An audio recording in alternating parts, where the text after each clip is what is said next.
Hola chicos, ¿cómo están? Soy Miss Amanda, me da mucho gusto saludarlos.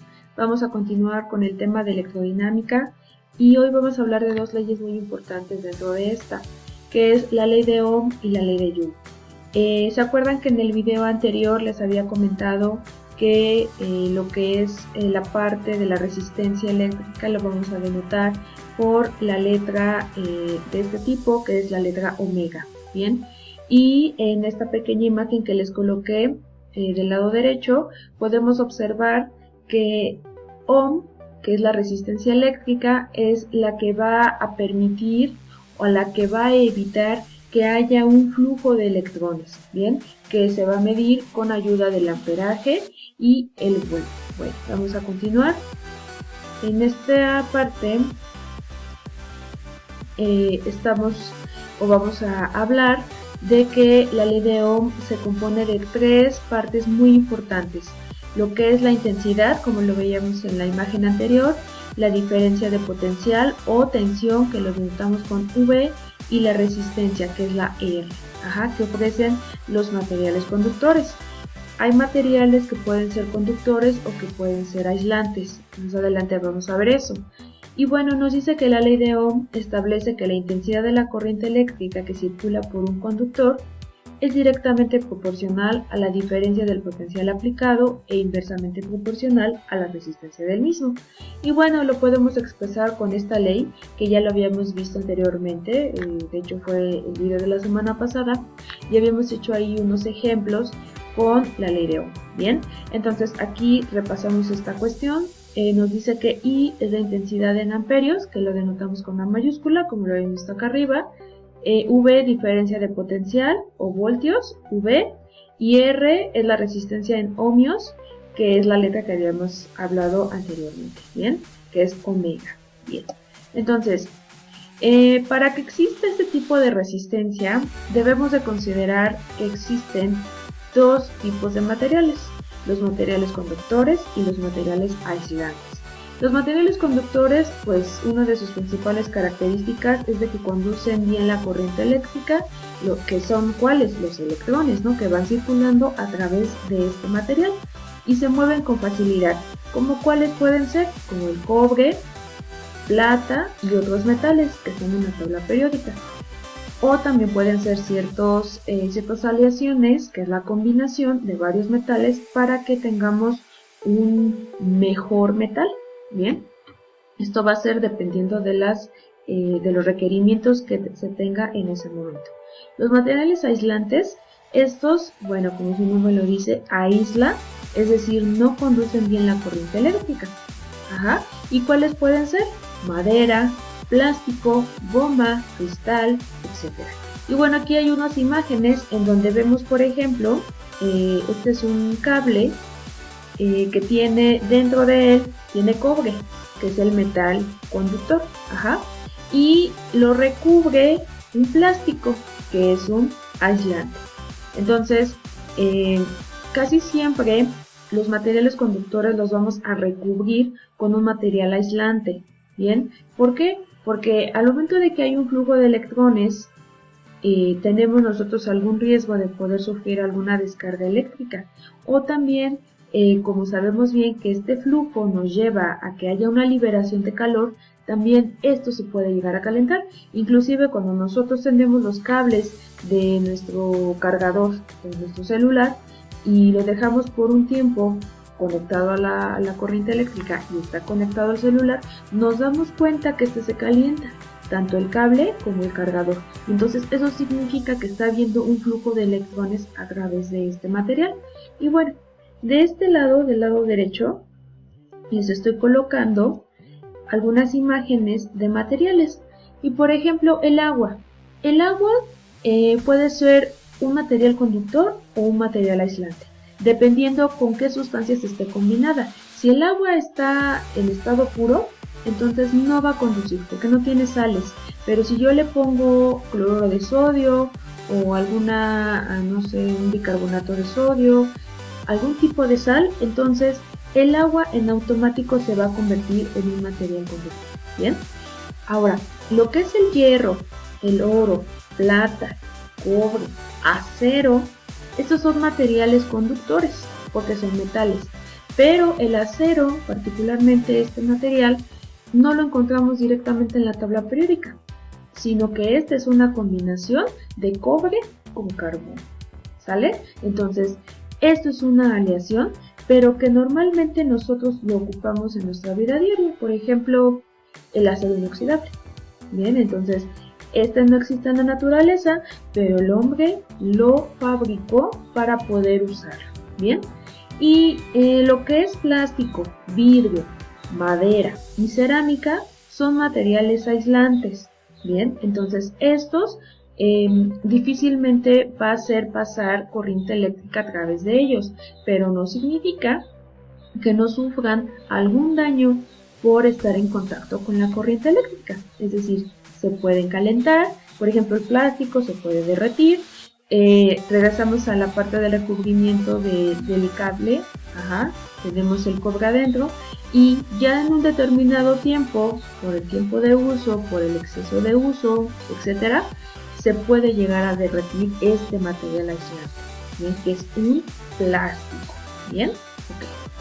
Ahora, aquí, bueno, les coloco nuevamente el triángulo de la ley de Ohm, en donde nos damos cuenta que aquí podemos nosotros obtener la letra o la característica que nos estén pidiendo.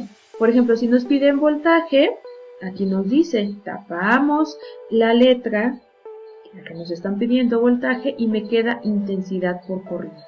Si yo tapo R, me queda voltaje sobre intensidad. Si yo tapo I, me queda voltaje sobre resistencia, que son los despejes que nosotros vamos a tener en esta ley de Ohm, ¿vale? Y bueno, les coloqué una imagen aquí de un motor eléctrico que es un carro, por ejemplo, donde este funciona gracias a la conducción de corriente eléctrica. Obviamente ya cuando hay otros movimientos, pues entonces ya viene una parte mecánica, pero para que pueda funcionar, para que nosotros podamos prenderlo, debe de haber una corriente eléctrica que viene desde la batería, recuerdan que lo habíamos comentado, alimenta todo lo que es el circuito dentro del carro y entonces puede prender para que pueda hacer sus demás procesos. Bien, entonces ahí nos damos cuenta qué tan importante es este flujo de corriente de electrones. Y bueno, ya que terminamos con la ley de Ohm, ahora vamos a pasar a la ley de Joule. Entonces la ley de Joule nos dice que va a depender de la FEM, que es una fuerza electromotriz, y esto va a ser de acuerdo a la cantidad de voltaje al que va a estar conectado, y nos pone aquí permitiendo que, por ejemplo, una bombilla de alumbrado, puede ser público, transforme en luz y calor, o un motor pueda mover una maquinaria. Bien, entonces, de acuerdo a la corriente eléctrica que viene de la ley de Ohm, esa corriente me va a generar un calor. ¿Se acuerdan que les había dicho que por eso se derriten los materiales plásticos, por ejemplo? Entonces, esta liberación de calor va a hacer que se pueda mover algo más. Bien, entonces, si nosotros, por ejemplo, ponemos a calentar dentro del circuito eléctrico, se libera calor y ese calor lo podemos captar, podemos mover a lo mejor una turbina o un ventilador. Bien, entonces eso es la ley de Joule o el efecto Joule, que también se le conoce. Bien, entonces nos dice aquí en el caso de la energía eléctrica, esa transformación se manifiesta en la obtención de luz, calor, frío, movimiento en un motor. Que era lo que yo les decía en el carro. Bien, y aquí por ejemplo les coloco la plancha. Nosotros cuando prendemos la plancha, esta se conecta a la luz, la energía eléctrica, y el traspaso de electrones hace que la plancha se caliente y podamos usarla. Entonces ahí estamos viendo el efecto Joule. Bien, bueno, entonces de acuerdo a esta definición que acabamos de comentar y que hablamos del efecto Joule, nos dice que el calor generado por este efecto se puede calcular mediante la ley de Joule, que dice que el calor que desarrolla una corriente eléctrica al pasar por un conductor es directamente proporcional a la resistencia del elemento del que se está hablando. Háblese de un metal, por ejemplo, al cuadrado de la intensidad de la corriente y el tiempo que dura la corriente. Bien, porque obviamente si hablamos de la plancha, también va a depender de cuánto tiempo está conectado a la corriente eléctrica. Y aquí vemos la forma. Bien, entonces nos dice que el efecto o la intensidad del calor va a ser igual al voltaje por la intensidad por el tiempo. O también intensidad al cuadrado por la resistencia por el tiempo. Bien, entonces estas dos fórmulas las vamos a poder utilizar dependiendo de las unidades y de los factores que estemos trabajando en ese momento. Y bueno, aquí nos dice, el calor es la energía calórica, que son las famosas calorías. Ajá. La V pues, es el voltaje en volts y corriente, que es ampere, R que es resistencia, ohm, que ya lo habíamos hablado, y el tiempo debe de estar en segundos.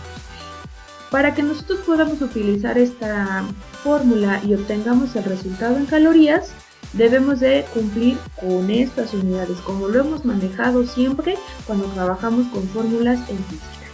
Bien, ok, entonces ahora también podemos tener otro tipo de equivalencias porque sabemos bien que la energía se puede medir en calorías o en joules. ¿Se acuerdan cuando nosotros compramos una barrita de chocolate? Vemos en la etiqueta y nos dice ahí el aporte calórico o el aporte energético que nos da al nosotros consumir ese producto.